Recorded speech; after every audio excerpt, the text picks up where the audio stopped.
Hi, my name is Hope Newport. I'm the Family Services Manager here at the International FOP Association. Welcome to our fourth of 10 sessions in the Resilient Living series. Today, we're talking about the importance of self-care. The presentation portion of this meeting will be recorded and slides will be posted, so no need to take down notes. If you are currently unmuted, please feel free to go ahead and mute your mic for this first half, and we'll have more the discussion-based portion in the second half.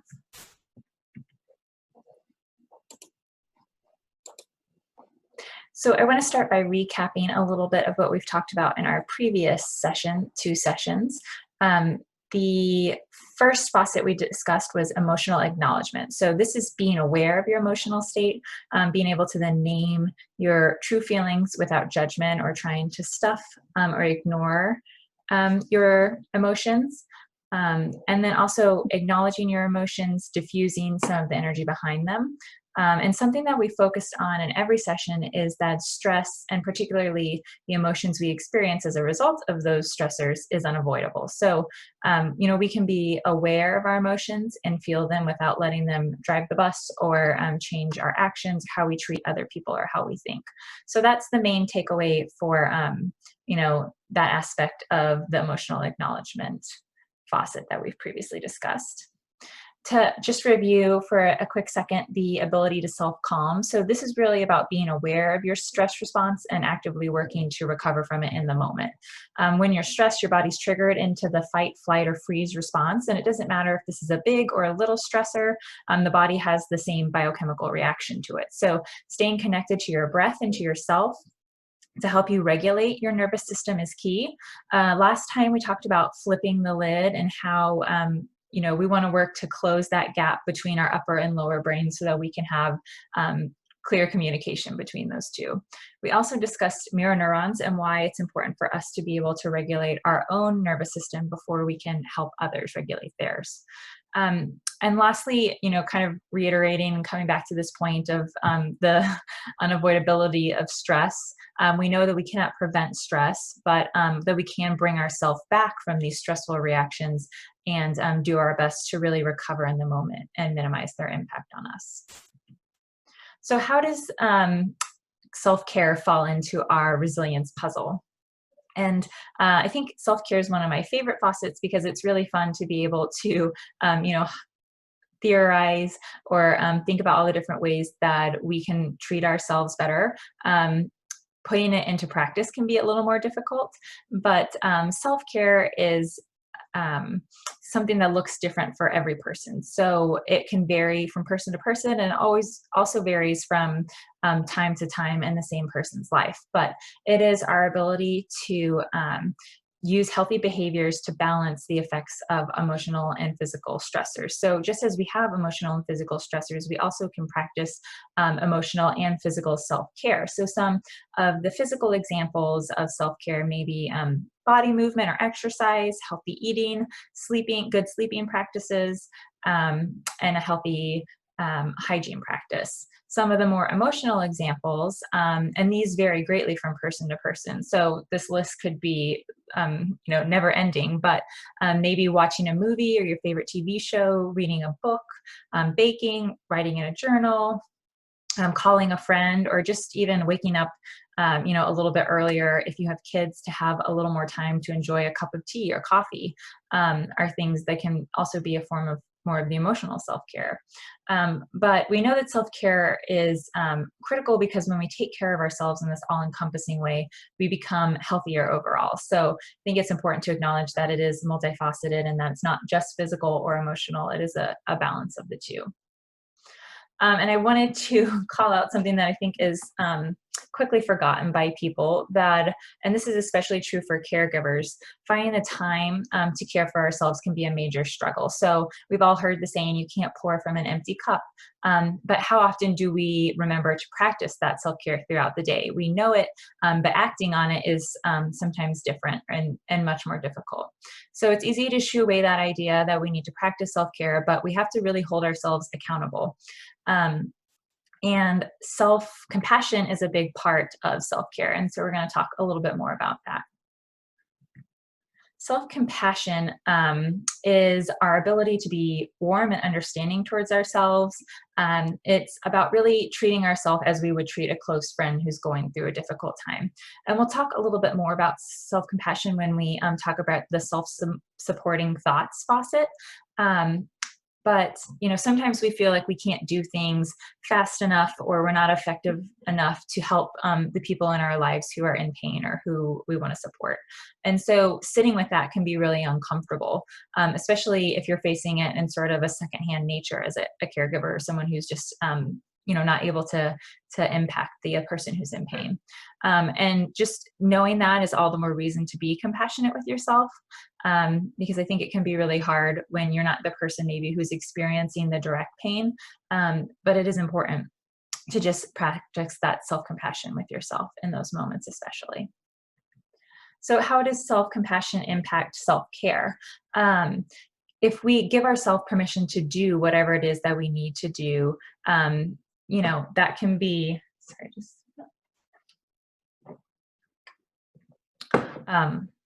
that is really the most true part of self-care, because sometimes we might theorize, oh, self-care, I need to eat really healthy, I need to go to sleep.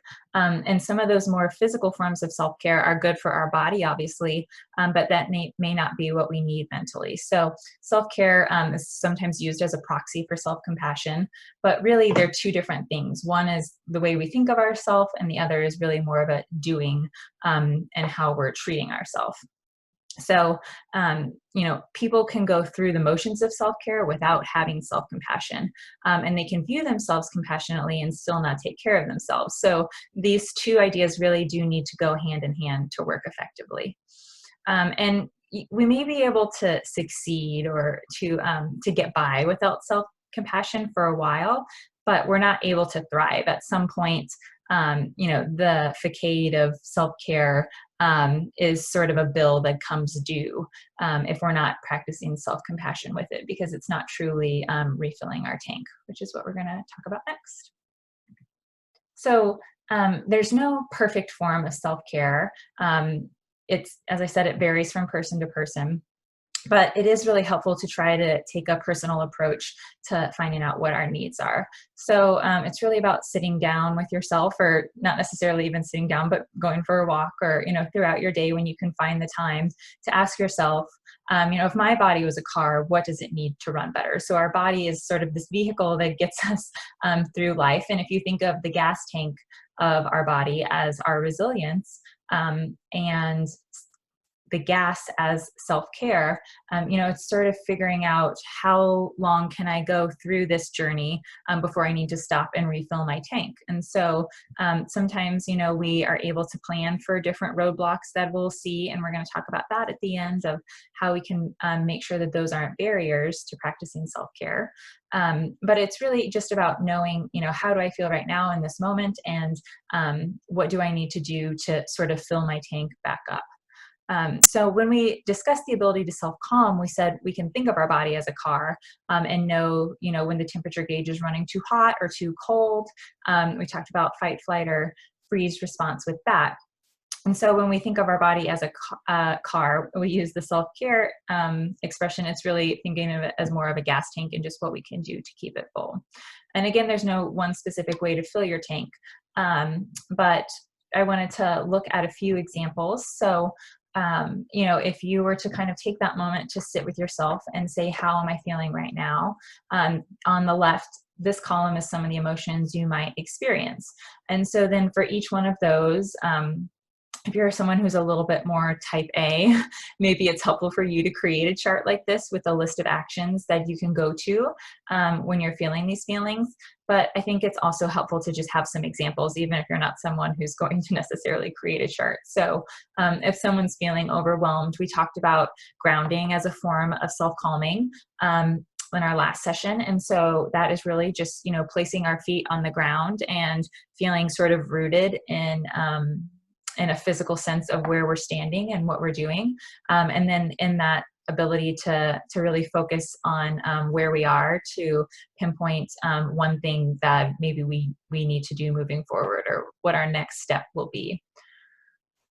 feeling tired. So I think this is one that a lot of people probably can resonate with on a daily basis. Just, taking the time to get off of our feet and practice, whether it's, just physical form of self-care or an emotional form of just sitting down and maybe talking with someone who has more energy and you feel like kind of breathes life back into your day.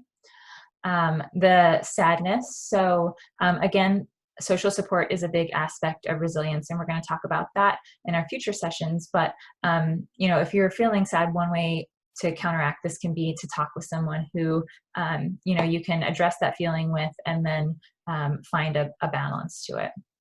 Hunger, that's a pretty obvious one, and dehydration, but being uncomfortable. So being in pain, what are the things that you can do, maybe both physically in terms of, do you need to do some sort of stretch or ice? And then also mentally, we know that our mental state can have a big impact on our pain perception. So doing some sort of relaxation exercise or meditation.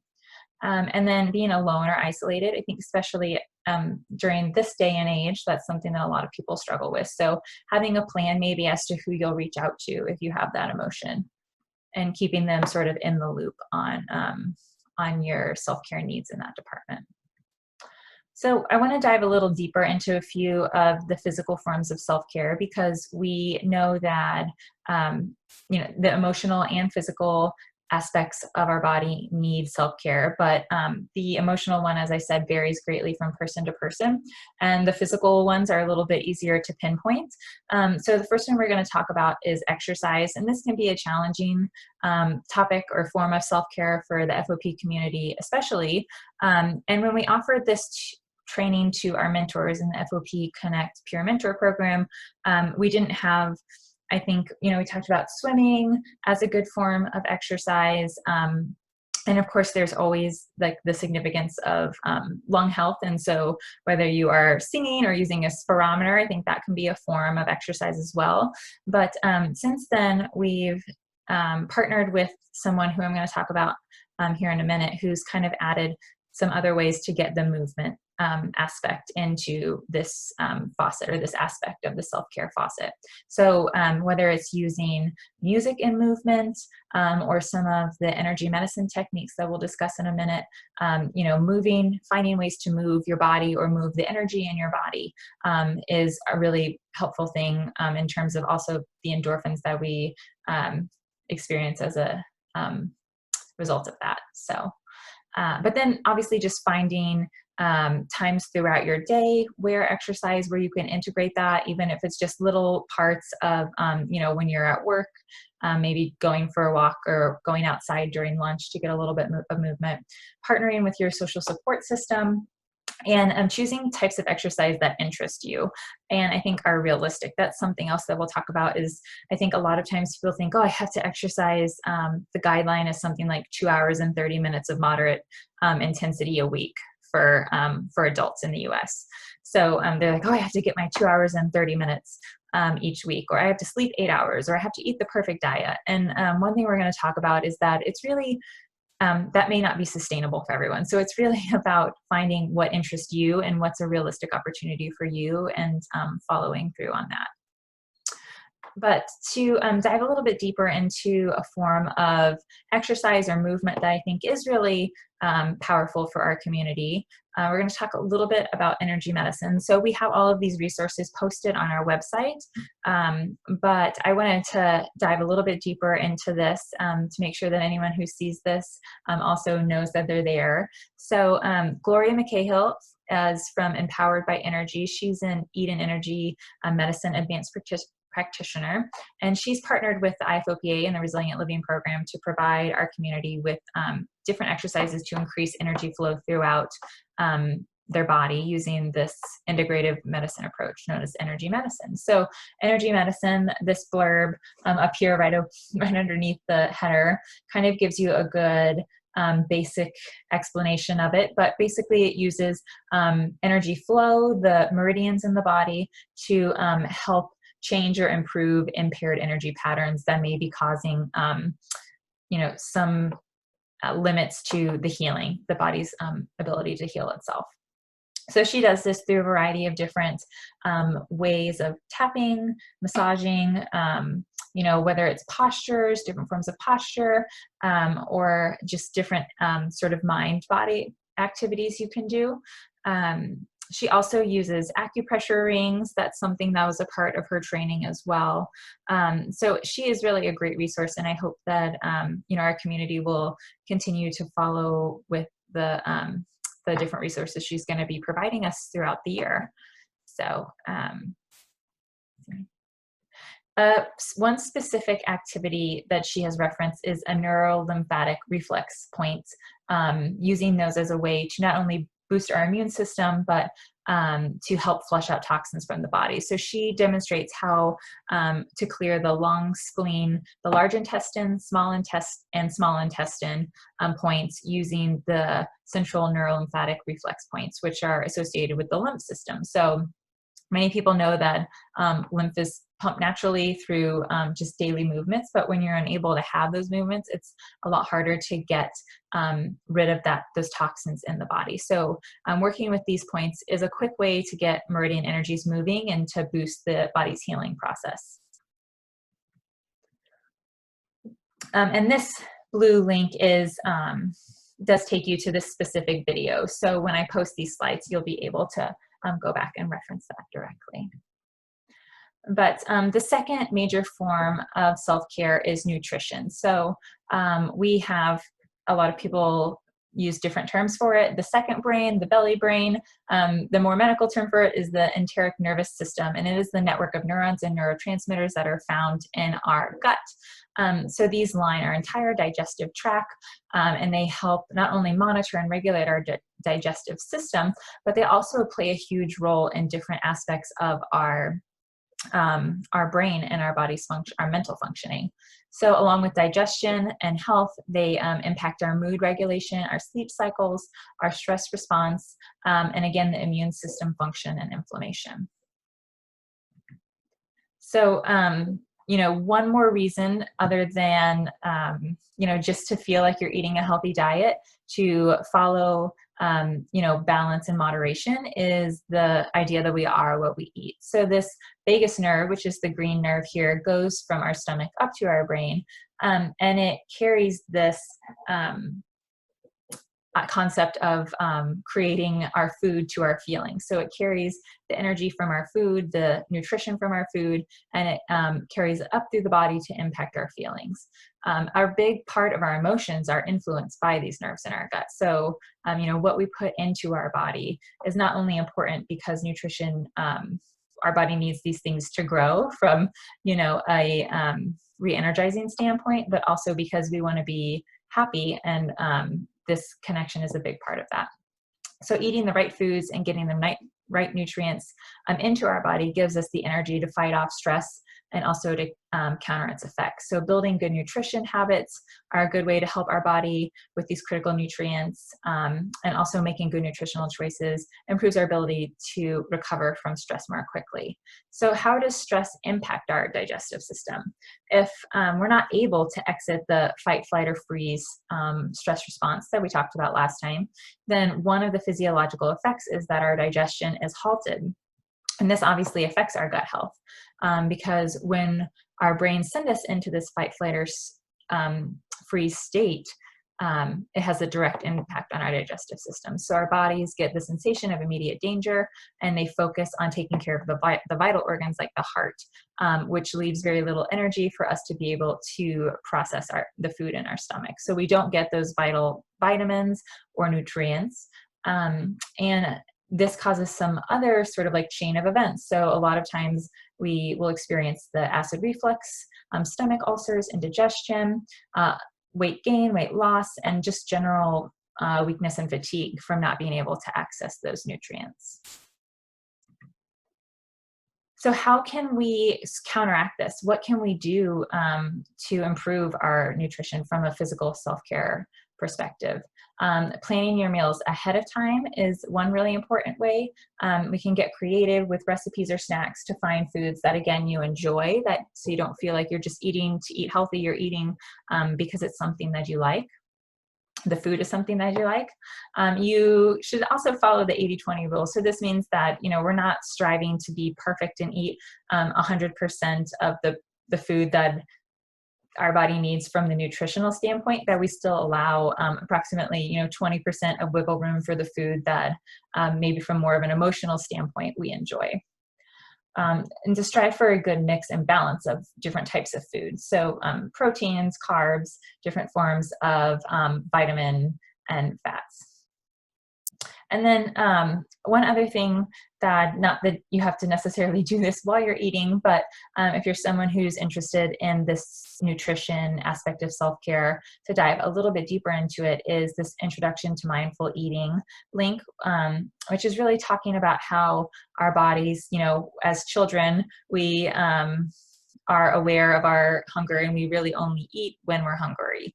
That connection is very clear. And then as we get older, sometimes it becomes a little more clouded, and so we tend to eat more for our emotional needs, or just out of a system or schedule of what our day looks like, as opposed to really listening to what our body needs. So now we're going to transition to the last form of the physical self-care that I'm going to focus on today, which is sleep. So there are two main periods of sleep that we're going to talk about. I understand there's more stages of sleep than two, but we're just going to talk about two general. The first is the slow wave stage of sleep, where our brain is most inactive and our energy is restored to our nervous system. And then the REM stage of sleep, where some parts of our brain are very active. So it's important to have both of these for very different reasons, but overall, sleep is critical for the restoring of energy in our brain and the repairing of our bodies. So a lot of that happens during the slow wave sleep. The consolidating and storing of memories and information, that happens in more of the REM cycle, for keeping all of our brain circuits active, and for exercising parts of our brains that we might not use often. So sleep is a critical part of our ability to overcome the stress of everyday life, but only if we're getting the right amounts of sleep. So, if we're not getting a certain limit, then it can obviously be a deterrent in us being able to bounce back from those stressors. The stress decreases the predominance of that slow wave sleep cycle. So even if you're getting a lot of sleep, if it's not a good quality of sleep, you're not going to get all of that energy restoration that you need.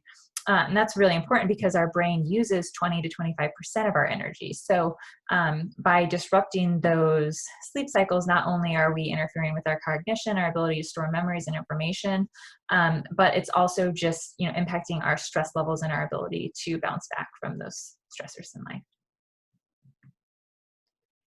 How can we prepare our bodies for efficient sleep then? So promoting quality sleep can be done by getting into a regular, relaxing bedtime routine.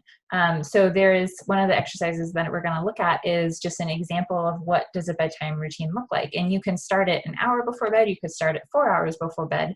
But it, in your schedule, maybe you include things like avoiding coffee at a specific time, putting away your cell phone at a specific time. There's really, again, this is a really personal thing that you can create to help guide you through if this is something you're struggling with, what maybe you need most. But there's several other techniques that you can use, such as meditation, relaxation, paced breathing, progressive muscle relaxation, and relaxing music as a few other ways to make sure that you're kind of training your body to get into sleep as quickly and then maintain your sleep as efficiently as possible.